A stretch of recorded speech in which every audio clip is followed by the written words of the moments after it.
ನಮಸ್ಕಾರ. ಎಲ್ಲರಿಗೂ ಕನ್ನಡತಿ ಅಡುಗೆ ಚಾನಲ್ಗೆ ಸ್ವಾಗತ. ಇವತ್ತು ಚಳಿಗಾಲದ ಸ್ಪೆಷಲ್ ರೆಸಿಪಿಯನ್ನು ಮಾಡೋಣ. ಮನೆಯಲ್ಲಿರುವ 3 ಬೇಸಿಕ್ ಸಾಮಗ್ರಿಗಳನ್ನ ಬಳಸಿ ಮಾಡೋಣ.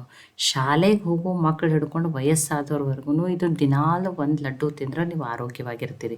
ಇಲ್ಲ ನಮಗೆ ಹಿಮೋಗ್ಲೋಬಿನ್ ಕಡಿಮೆ ಅದ, ಕ್ಯಾಲ್ಶಿಯಂ ಡೆಫಿಷಿಯನ್ಸಿ ಐತೆ ಅನ್ನೋರು ದಿನಾಲು ಒಂದು ಇದನ್ನು ಲಡ್ಡು ತಿಂದರೆ ನೀವು ಆರೋಗ್ಯವಾಗಿರ್ತೀರಿ.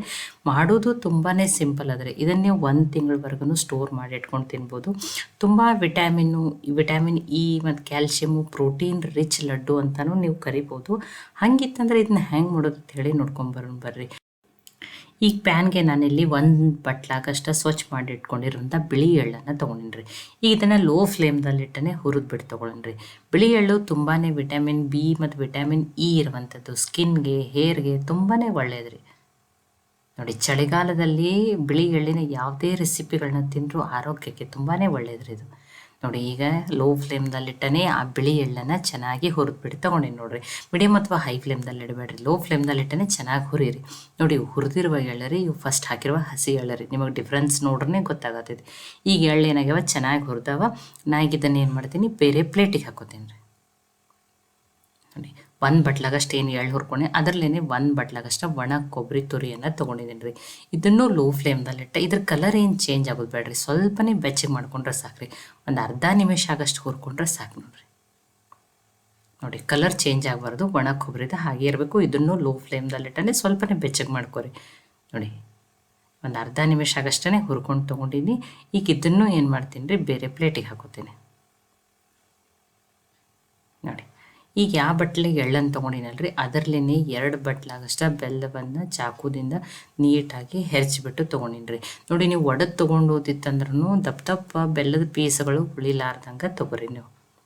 ನೋಡಿ, ಇದಕ್ಕೆ ಒಂದೇ 1 ಸ್ಪೂನ್ ಆಗಷ್ಟೇ ನೀರನ್ನು ಹಾಕ್ಬೇಕ್ರಿ. ಇದು ಬೆಲ್ಲ ಕರಗಿರೋ ಸಾಕ್ರಿ.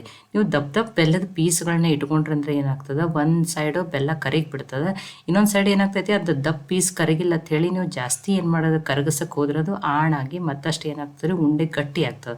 ಅದಕ್ಕೆ ಹೇಳಿ ಚೆನ್ನಾಗಿ ನೀವೇನು ಮಾಡಿರಿ, ಬೆಲ್ಲವನ್ನು ಸಣ್ಣದಾಗಿ ಪುಡಿ ಮಾಡಿ ತೊಗೊರಿ. ಅಥವಾ ಪುಡಿ ಮಾಡಿರುವ ಬೆಲ್ಲನೇ ತೊಗೋತೀನಿ. ನಾ ಇನ್ನು 2 ಬಟ್ಲು ತೊಗೊಂಡಿದ್ದೀನಿ. ಸ್ವೀಟ್ ನಾವು ಜಾಸ್ತಿ ತಿಂತೀವದ, ಇಲ್ಲ ನಾವು ಲೈಟ್ ಸ್ವೀಟ್ ತಿಂತೀವನ್ನೋರು ನೀವು 1.5 ಬಟ್ಲಾಗಷ್ಟೇ ತೊಗೊರಿ. ಮತ್ತು ರೆಡಿಮೇಡ್ ಪುಡಿ ಬೆಲ್ಲ ಏನು ಸಿಗ್ತದೆ ಅದು ಇತ್ತಂದ್ರೆ ನೀವು ಅದನ್ನು 2 ಬಟ್ಲನೇ ತೊಗೊರಿ. ನೋಡಿ, ಅದು ಬೆಲ್ಲ ಕಂಪ್ಲೀಟಾಗಿ ಕರಗ್ಯದ, ಅದನ್ನು ಸೈಡಿಗೆ ಇಟ್ಟೀನಿ. ಈಗ ನಾನು ಇನ್ನೊಂದು ಸಣ್ಣ ಕಡಾಯಿಗೆ 2 ಸ್ಪೂನ್ ಆಗಷ್ಟೇ ತುಪ್ಪನ ಹಾಕ್ಕೊಂಡಿದ್ದೀನಿ. ತುಪ್ಪ ಬಿಸಿ ಆದಮೇಲೆ ಇಲ್ಲಿ 1 ಸ್ಪೂನ್ ಆಗಷ್ಟೇ ಅಂಟನ್ನು ತೊಗೊಂಡಿದ್ದೀನಿ. ಗೋಂದ್ ಅಂತಲೂ ಕರೀತಾರೆ, ಗೋಂದ್ ಕತೀರ ಬೇರೆ ರೀ, ಇದು ಬರೀ ಅಂಟ್ರಿ. ಎಲ್ಲ ಗ್ರಾಸರಿ ಶಾಪ್ ಒಳಗೆ ಸಿಗ್ತದೆ ಇದು. ನೋಡಿ, ಅದರಲ್ಲಿ 1 ಸ್ಪೂನ್ ಆಗಷ್ಟು ತೊಗೊಂಡು ಅದನ್ನು ತುಪ್ಪದಲ್ಲಿ ಹುರಿದ್ಬಿಟ್ಟು ತೊಗೊಂಡ್ರಿ. ಇದು ಕಂಪ್ಲೀಟಾಗಿ ಆಪ್ಷನಲ್ ರೀ. ನೀವು ಇದ್ರೂ ನಿಮ್ಮಲ್ಲಿ ಅಂಟಿತ್ತಂದ್ರೆ ಹಾಕ್ರಿ, ಇಲ್ಲಾಂದ್ರೆ ಸ್ಕಿಪ್ ಮಾಡ್ರೂ ನಡೀತಾವ್ರಿ. ನೋಡಿ, ಅಲ್ಲಿ ಎಷ್ಟು ಚೆನ್ನಾಗಿ ಫಳ್ಳಾಗ್ಬಿಡ್ತದೆ ರೀ ಅಲ್ಲಿ ತುಪ್ಪದಲ್ಲಿ ಹುರ್ಕೊಳ್ಳೋದ್ರಿಂದ. ನೋಡಿ, ಇದನ್ನು ಚಳಿಗಾಲದಲ್ಲಿ ಹೀಟ್ ಅಂತ ಹೇಳಿನಿ, ಅಂಟಿನ ಉಂಡೆ ತಿಂತಾರೆ. ನೋಡಿ, ನಾನು ಅಂತ ಹೇಳಿ ಹಾಕಿನಿ, ಅದು ತಿನ್ನು ಮುಂದೆ ಬಾಯಿ ಒಳಗೆ ಕ್ರಿಸ್ಪಿಯಾಗಿ ಸಿಗ್ತದಲ್ಲ, ಟೇಸ್ಟ್ ಚೆನ್ನಾಗತ್ತೆ. ಇಲ್ಲ ನಮ್ಮ ಮನೆಯಲ್ಲಿ ಇಲ್ಲ ಅಂದ್ರೆ ನೀವೇನು ಮಾಡ್ಬೋದು, ಈ ಅಂಟನ್ನು ಹಾಕೋದನ್ನು ಸ್ಕಿಪ್ ಮಾಡ್ಬೋದು. ನೋಡಿ, ಇದನ್ನು ಅನ್ಕತಕ್ಕ ಸೈಡಿಗೆ ಇಡ್ತೀನಿ. ಈಗ ಮಿಕ್ಸಿ ಜಾರ್ಗೆ ನೋಡಿ, ಒಂದು 3 ಸ್ಪೂನ್ ಆಗಷ್ಟು ಹುರಿದಿರುವ ಎಳ್ಳನ್ನು ಸಪ್ರೇಟಾಗಿ ಇಟ್ಕೊಂಡಿದ್ದೀನಿ.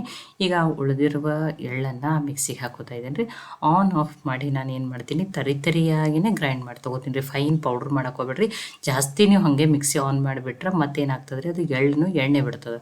ಅದಕ್ಕೆ ಆನ್ ಆಫ್ ಮಾಡಿ ನೀವೇನು ಮಾಡಿರಿ, ತರಿಯಾಗಿಯೇ ಏನು ಮಾಡಿರಿ, ಗ್ರೈಂಡ್ ಮಾಡ್ಕೊರಿ ಇದನ್ನು.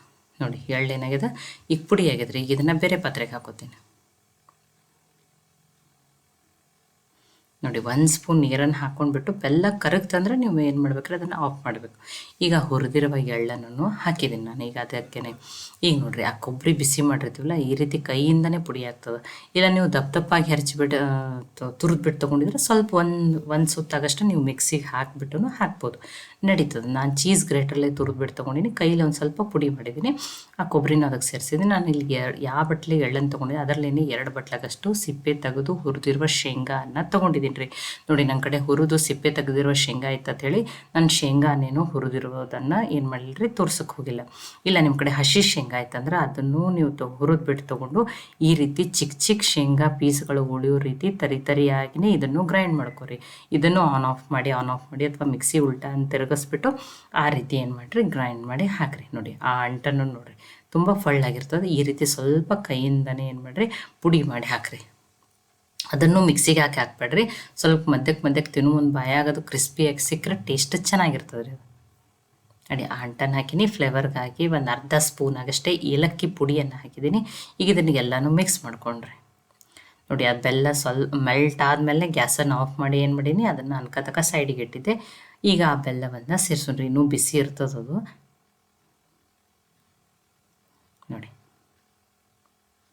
ಭಾಳ ಹೊತ್ತನ ಮತ್ತು ನೀವು ಏನು ಹಾಗೇ ತಿರ್ಗಿಸ್ಕೋತ ಕೂತ್ರೆ ಅದು ಪಾಕ ಬರ್ತದೆ ರೀ. ಅದಕ್ಕೆ ಸಣ್ಣದಾಗಿನೇ ಬೆಲ್ಲ ಹೆರಚಿಬಿಟ್ಟು ತೊಗೊರಿ. ಬೆಲ್ಲ ಒಂದೇ ಒಂದು ಸ್ಪೂನ್ ಆಗಷ್ಟು ನೀರನ್ನು ಹಾಕ್ರಿ. ಬೆಲ್ಲ ಕರಗಿದ ಮೇಲೆ ಗ್ಯಾಸನ್ನು ಆಫ್ ಮಾಡಿಬಿಡ್ರಿ. ನೋಡಿ ಬಿಸಿ ಅದ, ಫಸ್ಟ್ ನಾನು ಸ್ಪೂನ್ದಿಂದನೇ ಮಿಕ್ಸ್ ಮಾಡ್ಕೊತೀನಿ. ನೋಡಿ ಆಮೇಲೆ ನಾನೇನು ಮಾಡ್ತೀನಿ, ಕೈಯಿಂದ ಎಲ್ಲವನ್ನು ಚೆನ್ನಾಗಿ ಮಿಕ್ಸ್ ಮಾಡ್ಕೊತೀನಿ ರೀ. ಇಲ್ಲ ನಮ್ಗೆ ಏನು ಅನ್ಸಕತ್ತದ, ಬೆಲ್ಲದ ಪಾಕ ಜಾಸ್ತಿ ಆಯಿತು, ತುಂಬಾ ಮೆತ್ತಗೆ ಅನ್ಸಕತ್ತದ ಅಂದ್ರೆ ನೀವು ಏನು ಮಾಡಿರಿ, ಇನ್ನೊಂದು ಸ್ವಲ್ಪ ಶೇಂಗಾ ಪುಡಿಯನ್ನು ಅದನ್ನು ತರಿಯಾಗಿನೇ ಗ್ರೈಂಡ್ ಮಾಡಿ ಹಾಕ್ರಿ, ನಡೀತದೆ. ನೋಡಿ ನಂದೇನಿಲ್ಲ, ಇಲ್ಲಿ ಕರೆಕ್ಟಾಗಿಯೇ ಬಂದದ. ನೋಡಿ ನಾವು ಸ್ವಲ್ಪ ಸ್ವೀಟ್ ಜಾಸ್ತಿ ತಿಂತೀವಿ ಅಂತ ಹೇಳಿ ನಾನು 2 ಬಟ್ಲಾಗಷ್ಟು ಬೆಲ್ಲ ಹಾಕಿದೆ. ಇಲ್ಲ ನಮ್ಗೆ ಲೈಟ್ ಸ್ವೀಟ್ ಇಷ್ಟ ಅನ್ನೋರು ನೀವು 1.5 ಬಟ್ಲಾಗಷ್ಟೇ ಬೆಲ್ಲವನ್ನು ಹಾಕಿರಿ. ನೋಡಿ ಎಲ್ಲವನ್ನು ನೀಟಾಗಿ ಮಿಕ್ಸ್ ಮಾಡ್ಕೊಂಡಿದ್ದೀನಿ ರೀ. ನೋಡಿರಿ ಈಗ ನೋಡಿ ಇಲ್ಲೇನು ನಾನು ತುಪ್ಪ ಏನು ಬಳಸಿಲ್ಲ. ನಿಮಗೆ ತುಪ್ಪ ಇಷ್ಟ ಅನ್ನೋರು ಇದಕ್ಕೇ ಒಂದು 2 ಸ್ಪೂನ್ ಆಗೋಷ್ಟು ತುಪ್ಪನ ಹಾಕ್ಕೊಂಡ್ಬಿಟ್ಟು ಏನು ಮಾಡ್ಬೋದು, ಮಿಕ್ಸ್ ಮಾಡ್ಬೋದು. ನೋಡಿ ತುಂಬಾ ಪ್ರೋಟೀನು, ಕ್ಯಾಲ್ಶಿಯಂ ರಿಚ್ ಲಡ್ಡು ಅಂತಲೂ ಕರಿಬೋದು. ನೋಡಿ ಕೆಲವರು ಎಲ್ಲರಿಗೆ ಬಾದಾಮ್ ಅಂತೂ ತಿನ್ನೋಕ್ಕಾಗಲ್ಲ ರೀ, ಶೇಂಗಾನು ಬಡವರ ಬಾದಾಮಿ ಅಂತಲೇ ಕರೀತಾರೆ. ಆ ಬಾದಾಮಲ್ಲಿ ಇರುವಷ್ಟೇ ಪ್ರೋಟೀನು ಶೇಂಗಾ ಬೀಜದಲ್ಲಿರ್ತದೆ. ಈ ರೀತಿ ಶೇಂಗಾ ಎಳ್ಳು ಹಾಕ್ಕೊಂಡು ಟೇಸ್ಟಿಯಾಗಿರುವಂಥ ಲಡ್ಡುವನ್ನು ಮಾಡ್ಕೋಬೋದು. ಮಕ್ಕಳಿಗೆ ನೋಡಿರಿ ಶಾರ್ಟ್ ಬ್ರೇಕಿಗಾದರೂ ಈ ರೀತಿ ಹಾಕ್ಕೊಡ್ರಿ, ಅಥವಾ ಬೆಳಗ್ಗೆ ಸ್ಕೂಲಿಗೆ ಹೋಗೋ ಮುಂದೆ ಇದನ್ನು ಒಂದು ಲಡ್ಡುವನ್ನು ತಿನ್ನಿಸ್ಬಿಟ್ಟು ಕಳಿಸ್ರಿ. ನೋಡಿರಿ ಎಲ್ಲ ಲಡ್ಡುನೂ ಏನು ಮಾಡ್ಕೊಂಡಿನಿ ಒಮ್ಮೆಲೆ ರೆಡಿ ಮಾಡ್ಕೊಂಡಿನಿ. ನೋಡಿರಿ ಇಷ್ಟು ಗುಂಡೆಗಳಾಗಿ ರೆಡಿ ಆಗ್ಯಾವ್ರಿ. ನೋಡಿ ತುಂಬ calcium, iron, protein rich laddu ready ಆಗ್ಯಾವ್ರಿ.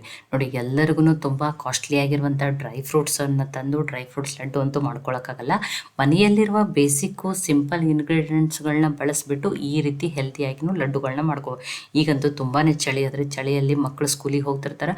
ಬೆಳಗ್ಗೆ ಇದೊಂದು ಲಡ್ಡುವನ್ನು ನೀವು ತಿನ್ನಿಸ್ಬಿಟ್ಟು ಕಳಿಸ್ರಿ. ನೋಡಿ ಮಕ್ಕಳು ಹಿಡ್ಕೊಂಡು ವಯಸ್ಸಾದವ್ರಿಗೆಲ್ಲರೂ ತಿನ್ಬೋದು. ಈ ಲಡ್ಡು ರೆಸಿಪಿ ನಿಮಗೆ ಸ್ವಲ್ಪ ಆದರೂ ಇಷ್ಟ ಆಗಿತ್ತಂದ್ರೆ ಲೈಕ್ ಮಾಡಿ, ಶೇರ್ ಮಾಡಿ, ಕಮೆಂಟ್ ಮಾಡಿರಿ. ಖಂಡಿತನೂ ಟ್ರೈ ಮಾಡಿ ನನಗೆ ಹೆಂಗೆ ಬಂದಿತ್ತು ತಿಳಿಸ್ರಿ. ಮತ್ತೆ ಹೊಸ ಒಳ್ಳೆ ರೆಸಿಪಿ ಜೊತೆ ಸಿಗೋಣ. ಎಲ್ಲರಿಗೂ ಧನ್ಯವಾದಗಳು.